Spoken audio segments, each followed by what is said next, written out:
அதனால் நான் அவனை அழைத்துக் கொண்டு ஏதேனும் காட்டுக்குள் சென்று விடுகிறேன். உங்கள் வாழ்க்கையை விட்டு வெகு தூரம் நிரந்தரமாக நான் சென்று விடுகிறேன். அவனை உயிரோடு விட்டு விடுங்கள். இயலாது. நீயோ அல்லது இவனோ சென்று விட்டால் என் மக்களின் மனதில் என் மீது இருக்கும் மரியாதையும் சென்று விடும். அவர்கள் அதன் பிறகு எப்பொழுதும் என்னை பெரும் பலசாலியாக எண்ண மாட்டார்கள்.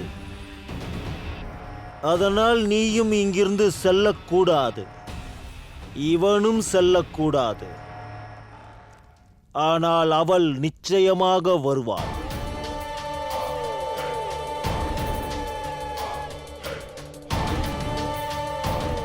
சேனாதிபதி, சென்று இந்த நொடியே என் தங்கை ஹோலிகாவை அழைத்து வா.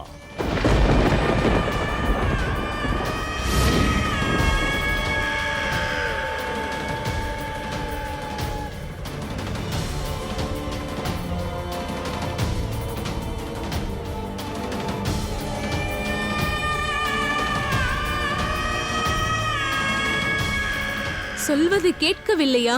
அமைதியாக உங்கள் எல்லா செல்வத்தையும் கொடுத்து விடுங்கள்.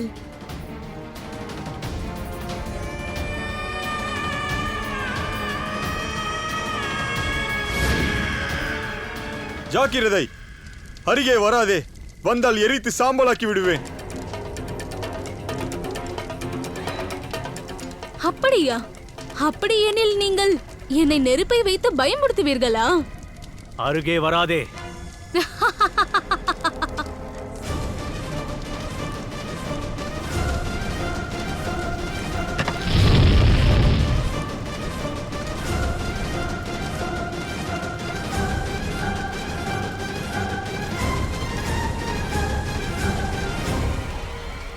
மன்னிக்க வேண்டும் தேவி ஹோலிகா.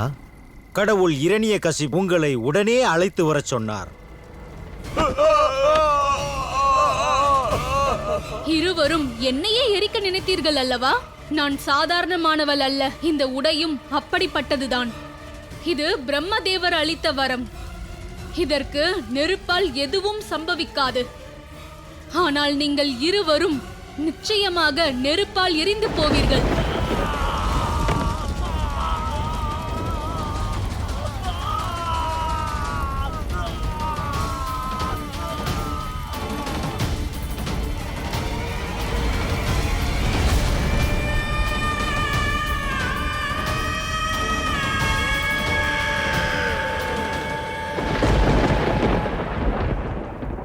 நாராயணரே, ஹோலிகாவை இப்போது எதற்காக ஹிரண்யகசிப் வரவழைத்திருக்கிறான்?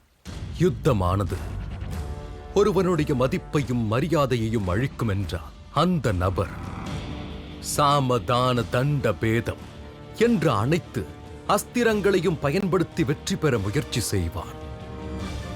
ஹிரண்யகசிபுவும் இதைத்தான் செய்கிறான் தேவி. அப்படியென்றால் ஹோலிகா அவனுடைய ஆயுதம் ஆவாளா? கடவுள் இரணியகசிபுவே, உங்கள் தங்கை ஹோலிகா வந்து கொண்டிருக்கிறார்.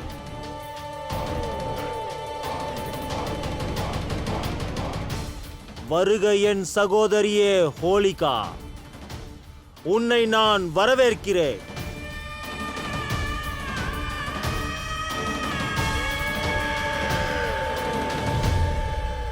வணக்கம் சகோதரரே. இன்று நீங்கள் உங்கள் தங்கையை உடனே அழைத்து வர சொன்ன காரணம் என்ன? எனக்காக நீ ஒன்று செய்ய வேண்டும். அதை உன்னால் மட்டும்தான் செய்ய முடியும் ஹோலிகா. நம் மானத்திற்கு ஒரு இழுக்கு என்றால் அப்பொழுது பழிக்கு பழி என்ற நெருப்பு அனைத்தையும் எரித்து சாம்பலாக்கிவிடும் ஹோலிகா. நீ பிரம்மதேவரின் வரமான உன் மாய உடையை அணிந்து கொண்டு பிரகலாதனை உன் கைகளில் ஏந்தியவாறு அந்த சிதையில் அமர வேண்டும்.